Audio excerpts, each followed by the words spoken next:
সকলোকে শুভ সন্ধিয়া জনাই আজি সন্ধিয়াৰ কেইটামান গুৰুত্বপূৰ্ণ খবৰ আপোনালোকলৈ লৈ আহিছো। আপোনালোকে ভিডিঅ'টো শেষৰলৈকে চাব বুলি আশা কৰিলো। শেষত আপোনালোকৰ মতামত কমেণ্টৰ জৰিয়তে জনাব। হয়, ভিডিঅ'টোত আপোনালোকে গম পাইছে আশা কৰ্মীসকলক মোবাইল দিয়া হৈছে আৰু আপোনালোকে PM কিষাণৰ যদি আপোনালোকে টকা সোমোৱা নাই কি কৰিব লাগিব, এই সকলোখিনি কথা চৰকাৰী ঘৰৰ ক্ষেত্ৰতো আপোনালোকে অতি সোনকালে পাবলৈ গৈ আছে। কোনসকলে পাব, কি হ'ব, আজি ভিডিঅ'ৰ জৰিয়তে জনাম, শেষলৈকে চাব। প্ৰথমটো খবৰ হৈছে প্ৰধানমন্ত্ৰী ডাঙৰীয়াই কংগ্ৰেছক কটাক্ষ কৰি কৈছে, হয়, দুদিনীয়া ভ্ৰমণসূচীৰে আজি যিহেতু শেষ দিন প্ৰধানমন্ত্ৰী ডাঙৰীয়াৰ অসমত, আৰু প্ৰধানমন্ত্ৰী ডাঙৰীয়াই কংগ্ৰেছক কটাক্ষ কৰি কৈছে যে কংগ্ৰেছৰ দেশৰ শত্ৰু। প্ৰধানমন্ত্ৰী ডাঙৰীয়াই কৈছে যে কংগ্ৰেছ হৈছে দেশৰ শত্ৰু। প্ৰধানমন্ত্ৰী ডাঙৰীয়াই কংগ্ৰেছক কটাক্ষ কৰিছে কাৰণ কংগ্ৰেছে দেশৰ বাবে একো ভাল কাম নকৰে, এনেকুৱা ধৰণৰ মন্তব্য ৰাখিছে।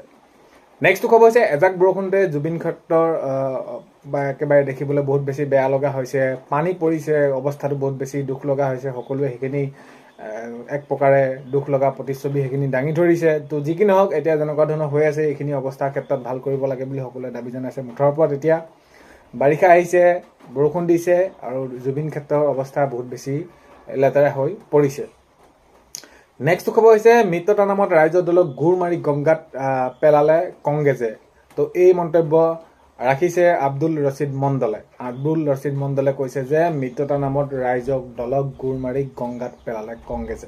তো এনেদৰে মন্তব্য ৰাখিছে। যিহেতু এতিয়া আমি দেখা যায় যে তেওঁলোকৰ যি মিত্ৰতা প্ৰসংগত এতিয়া তেওঁলোকে সেইখিনি উল্লেখ কৰি আছিলে যে আগন্তুক 26ৰ নিৰ্বাচনত তেওঁলোকে সেইখিনি বিজেপিক পৰাস্ত কৰিব লাগিব, তেওঁলোকে একেলগে মিত্ৰতা কাম কৰিব লাগিব। আৰু শেষত দেখা গ'ল যে তেওঁলোকৰ আনুষ্ঠানিকভাৱে তেওঁলোকৰ মিত্ৰতা প্ৰসংগত সেইখিনি তেওঁলোকে ভংগ কৰিলে। আৰু কিয় হ'ব লগা হ'ল সেইখিনি বিশেষ বহলাই থকা প্ৰয়োজন নাই। অখিল গগৈ ডাঙৰীয়াই মন্তব্য কৰিছে কংগ্ৰেছে তেওঁলোকে নিজৰ কথাটো চিন্তা কৰে, যি আমি আসন বিচাৰিছোঁ সেইখিনি আমাক দিয়া নাই, বহুত বেছি বিচৰা নাই, আমি বহুত বেছি ত্যাগ কৰিছিলোঁ। তো এনেকুৱা ধৰণৰ এইখিনি পাছত তেওঁলোকৰ মিত্ৰতা ভংগ হয়। আৰু এতিয়া আব্দুল ৰছিদ মণ্ডলে সেইখিনি মন্তব্য কৰিছে যে মিত্ৰতাৰ নামত ৰাইজৰ দলক ঘূৰ মাৰি গংগাত পেলালে কংগ্ৰেছে। নেক্সট খবৰ হৈছে 24,000 কোটিত কিমানটা শূন্য আছে নাজানে কংগ্ৰেছে। তো এইখিনি ক্ষেত্ৰত প্ৰধানমন্ত্ৰী ডাঙৰীয়াই কটাক্ষ কৰি কৈছে যে 24,000 কোটিত কিমানটা শূন্য আছে নাজানে কংগ্ৰেছে, এইখিনি কটাক্ষ কৰিছে। কাৰণ কেলে এতিয়া যদি আমি চাওঁ, এতিয়া প্ৰধানমন্ত্ৰী ডাঙৰীয়াই অসমৰ বাবে বহুতখিনি কাৰ্য তেনেদৰে হাতত লৈছে আৰু বহুতখিনি কাৰ্য তেনেদৰে কৰিছে। তো এতিয়া দেখা গৈছে আজি শিলচৰত কাৰ্যসূচীত অংশগ্ৰহণ কৰি কংগ্ৰেছক কটাক্ষ কৰা দেখা গৈছে। কংগ্ৰেছক আক্ৰমণাত্মক কংগ্ৰেছৰ বিৰুদ্ধে হৈছে, কৈছে যে 24,000 কোটিত কিমান শূন্য আছে নাজানে কংগ্ৰেছে, প্ৰধানমন্ত্ৰী ডাঙৰীয়াই কটাক্ষ কৰিছে। নেক্সট খবৰ হৈছে স্বাধীনতাৰ পিছৰ পৰা কংগ্ৰেছে উত্তৰ পূৰ্বক দিল দি হৃদয়ৰ পৰা আঁতৰাই ৰাখিছে।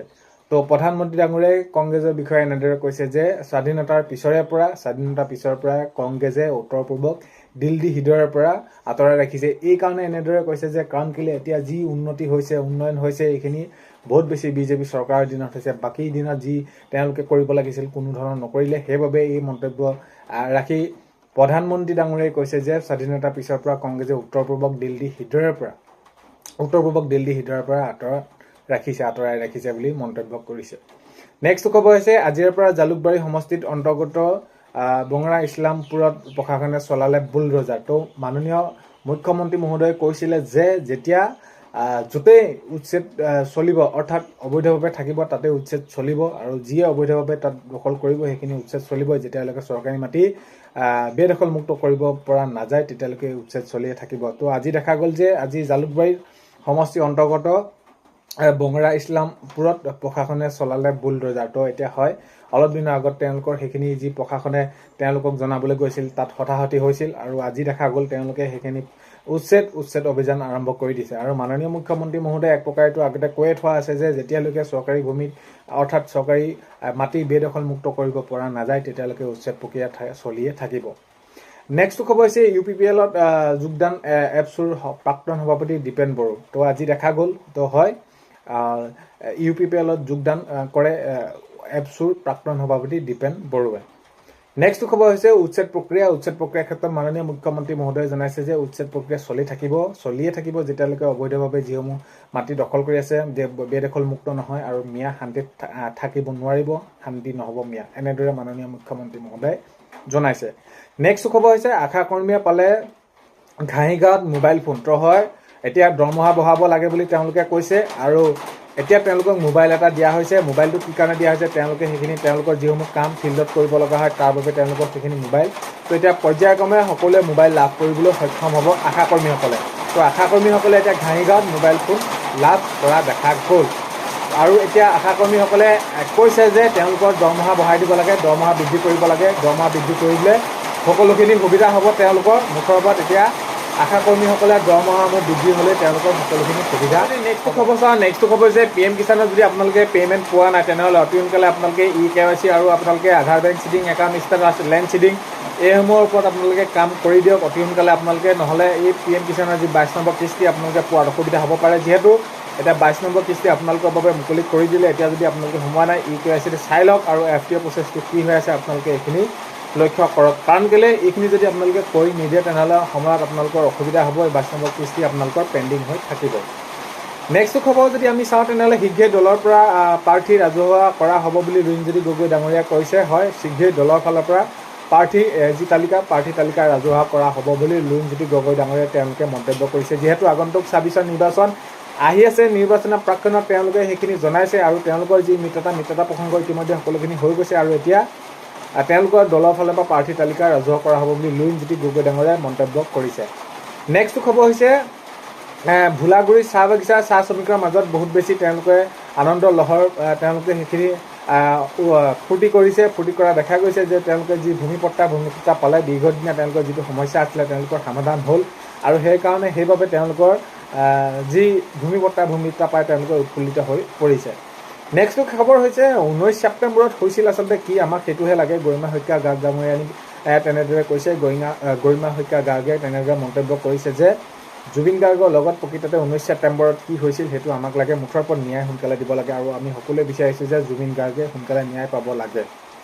নেক্সট খবৰ হৈছে শিলচৰত অসম সচিবালয়ৰ বৰাক উপত্যকাৰ শুভ উদ্বোধন মাননীয় মুখ্যমন্ত্ৰী মহোদয় যিহেতু আজি কাৰ্যসূচীত অংশগ্ৰহণ কৰে আৰু অংশগ্ৰহণ কৰি শিলচৰৰ অসম সচিবালয় বৰাক উপত্যকা শুভ উদ্বোধন কৰে মাননীয় মুখ্যমন্ত্ৰী মহোদয় নেক্সট খবৰ হৈছে শিলচৰৰ পৰা মেঘালয়ৰ উৰিয়ামলৈ হাই স্পীড কৰিডৰ ভূমিপূজন প্ৰধানমন্ত্ৰী ডাঙৰীয়াই ভূমিপূজন কৰে শিলচৰৰ পৰা মেঘালয় উৰিয়ামলৈ হাই স্পীড কৰিডৰ ভূমিপূজন কৰে তো দুদিনীয়া কাৰ্যসূচীৰে মাননীয় প্ৰধানমন্ত্ৰী ডাঙৰীয়াই যিহেতু অসমলৈ আহিছিল আজি শেষৰ দিনত শিলচৰত কাৰ্যসূচীত অংশগ্ৰহণ কৰে প্ৰধানমন্ত্ৰী ডাঙৰীয়াই নেক্সট খবৰ হৈছে গুৰু দক্ষিণা পৰ্টেললৈ বহুত ভাগে সুধি আছিলে কেতিয়ালৈ কি হ'ব নহ'ব মুকলি কেনেকুৱা ধৰণৰ কি আৰু গুৰু দক্ষিণা পৰ্টেল অতি সোনকালে আপোনালোকৰ মুকলি হ'বলৈ গৈ আছে আৰু গুৰু দক্ষিণাত কোনসকল শিক্ষাগুৰুৱে আবেদন কৰিব পাৰিব যিসকল শিক্ষাগুৰু বিদ্যালয় প্ৰাধিকৰণ প্ৰক্ৰিয়া আওতাত তেওঁলোকে নপৰে যিমান যি কৰিলেও এতিয়া তেওঁলোকক সেইখিনি গুৰু দক্ষিণা আঁচনিৰ জৰিয়তে তেওঁলোকক এককালীনকৈ দিয়া কথা আছে আৰু এইখিনি পৰ্টেলত সকলোখিনি মুকলি হোৱাৰ পিছত তেওঁলোকে আবেদন কৰিব পাৰিব নেক্সট খবৰ হৈছে অসমত ইংৰাজী নজনাটো একো ডাঙৰ কথা নহয় অসমত থাকি যদি কোনোবাই ইংৰাজী নাজানে সেইটো বহুত বেছি ডাঙৰ কথা নহয় যদি অসমতে থাকি অসমীয়া নাজানে তেনেহ'লে সেইটোহে বহুত বেছি ডাঙৰ কথা তো গৌৰৱ গগৈ ডাঙৰীয়াক কটাক্ষ কৰি জয়ন্ত মল্লৱ বৰুৱা ডাঙৰীয়াই কটাক্ষ কৰি কৈছে যে অসমত থাকি যদি ইংৰাজীটো নাজানে সেইটো বহুত বেছি ডাঙৰ কথা নহয় যদি অসমত থাকি অসমীয়া হয় যদি অসমীয়াটোকে ক'ব নাজানে সেইটোহে বহুত বেছি লাজৰ কথা বুলি জয়ন্ত মল্লৱ বৰুৱা ডাঙৰীয়াই মন্তব্য কৰিছে তো আজি 14 মাৰ্চৰ সন্ধিয়াৰ খবৰ এইকেইটা আপোনালোকক জনালোঁ ভিডিঅ'টো আপোনালোকে শেষলৈকে চাই থকাৰ বাবে বহুতেই বেছি ধন্যবাদ ভিডিঅ' প্ৰথমতে কোৱাৰ দৰে চেনেলটো যদি আপোনালোক নতুনকৈ আহিছে চেনেলটো ছাবস্ক্ৰাইব কৰাৰ লগতে কাষতে থকা বেল আইকনটো প্ৰেছ কৰি অল কৰি থ'ব যাতে নতুন এটা ভিডিঅ' দিয়াৰ লগে লগে আপোনালোকে আগতীয়াকৈ চাবলৈ পায় অন্য এটা ভিডিঅ'তে লগ পোৱাৰ আশাৰে আজিলৈ